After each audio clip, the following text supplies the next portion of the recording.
Hello everybody, this is Marcel in Oregon. Sorry I've been away, back in school now, and it's taken me a little time to get acclimated with school, and I am acclimated now, and I'm also doing podcasts. I've done 2 already. It's on SoundCloud. It's called It's Just Another Movie. I'm doing it with my good buddy Damon, and we're having a blast doing it. People are loving it. But this is another episode of and that's how I see it. This one is sad, but it's a good day. A cop in South Carolina was charged with murder. And to quote Ann Coulter, when George Zimmerman was found not guilty for killing Trayvon Martin, hallelujah. It is a great day for peace and justice. Michael Slager, he shot a fleeing unarmed man in the back and killed him. But he was arrested and charged with first-degree murder. I am so happy he got arrested.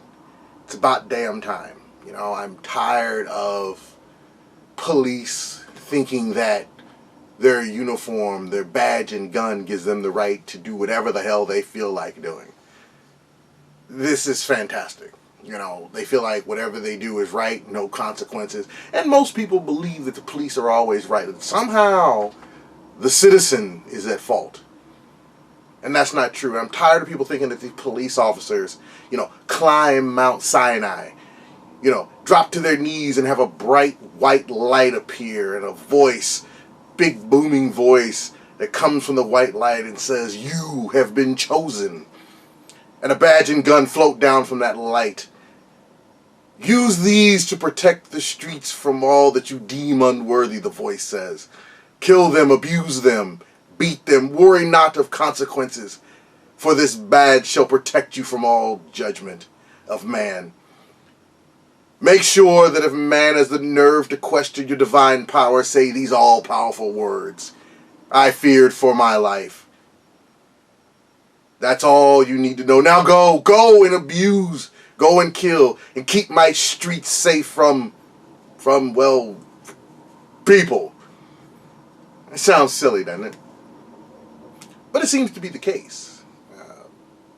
People act like police officers who, before they put the badge and the gun on, have hate, prejudices, love, feelings, both good and bad. And they lose that immediately when they put the badge on. That all of that's gone, that there's some kind of Otamatone who judges people, right, wrong, and they're always right, because there's no prejudice involved at all. And that's just not so. It's like they become superheroes, that never make mistakes. And they never succumb to, for lack of a better phrase, bad intentions.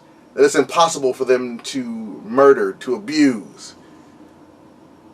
Because they're police. For them to assault because they're police. For them to abuse because they're police. And that every decision they make is the right one.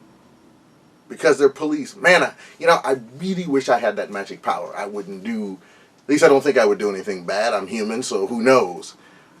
But it's just amazing. I mean, they need to be charged more often. I mean, a lot more often. I mean, think about it. You execute a no-knock raid on the wrong house. Kick in the door, throw a flashbang grenade, kill a 7-year-old girl.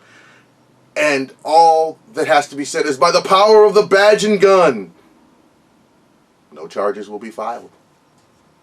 You won't even get fired or disciplined. Oops. Oops.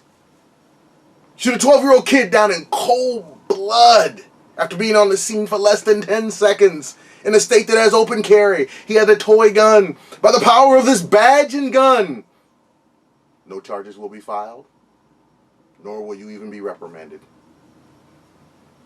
Relatives want you, the police officer, the protector of all things good, to check on an old man because he's not answering his phone. You get there, he won't let you in because for some reason he's a little bit nervous around police.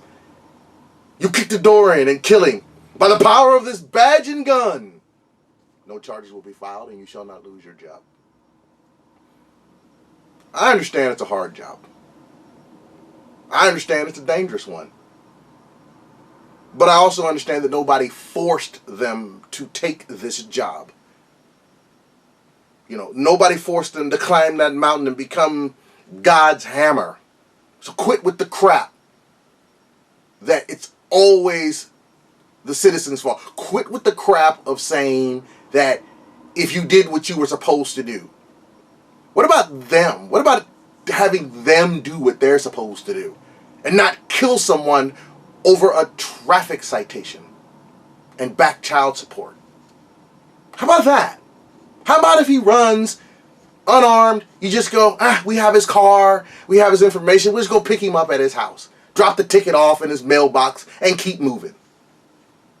You knew he had no weapon, but you murdered him anyway. They are not above the law that they are sworn to uphold, sworn to enforce. They are not better than the people they're supposed to protect and serve. They are also not above criticism from the public, which they seem to think that they are, because their job is dangerous. Soldiers' job is dangerous. We criticize soldiers and for what they do every damn day. Soldiers don't get to kick our doors in and kill us. I mean, think about that. And it's like, I want to pose a question to those of you watching. When is it okay to fight back? Some of you watching will say never. I disagree. I'll give you one off, and then you decide whether or not I'm right.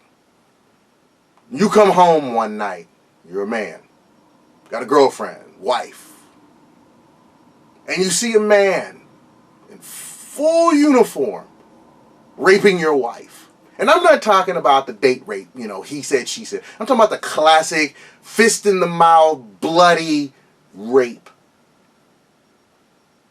What do? You see that he's a police officer because you can see his badge. You see his uniform. Do you just go, well, he's an officer, I guess I should just sit back and let him rape my wife, hope he doesn't kill her and then me so there'll be no witnesses? Or do you get your gun and get him off your wife? See, that's the question when you people act like they're always right, because there's always a one-off. And you know what I'm desperately afraid of? And I'm a little off topic here, but I'm desperately afraid of this scenario. Cops come into a neighborhood. They're going to arrest a guy for, let's say, loose cigarettes. We'll just use that as an example. And they start beating him, tasing him, choking him. And the citizens decide, you're not killing this man today. And en masse, they push the cops off. Beat him up a little bit so that this man can go home to his family. What happens next? Do the cops get warrants, come back and kick every door in to find each one of those people? And if so, what if the neighborhood decides, we've had enough. We've had enough of the abuse. We've had enough. And they start to fight back. Now we have a national issue. Does the government bring in the National Guard to subdue these citizens? Think about it. I told you about the guy who executed the no-knock raid, killed a 7-year-old girl after throwing a flashbang into the wrong house. I had a friend who worked at a bank. Okay, his till was short 5 cents one day, 10 cents another, and was over, I believe it was a nickel another day. Something really small, something really minuscule. He got fired. They don't tolerate mistakes. Well, understandable. He knew what he was getting into. I get that. They want you to be, to at least have your till right. I get that. But you kill an innocent 7-year-old girl while she sleeps, and you're in the wrong house, and all we do is go, oops, oh well. Just dead kid. I mean, Your intentions were in the right place. No, you killed someone. The wrong person. You were in the wrong house. At minimum, you should never be allowed to carry a badge and a gun again. Minimum. Hell, if they had just fired that dude, I'd be okay with that. But nothing. Back on the streets. See, and that's why they feel like they can do what they want to do, because they know there's no punishment. Woman cut off another woman's hair while she was in custody. Just, the video is impressive. She took some scissors, cut off her hair, threw it to the side. She got fired for it. She got a job back 6 months later. That's small potatoes. I mean, it's hair. Hair grows back. But it's the fact that she felt like she could cut her hair off and just keep moving forward. Now I'm a cop. Pfft. Come on. There's nothing you can do to me. I have the magic badge and gun. I climbed that mountain. I'm surprised she didn't say she feared for her life.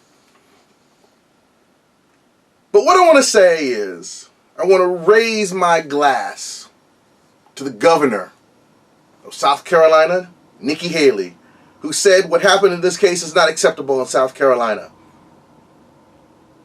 Good for her. Here's to justice for the victim, Walter Scott. I am so very sorry for what happened to you, sir. May you rest in peace, and may you find some sort of happiness wherever you are. This is Marcel from Oregon, and that's how I see it. Have a good one.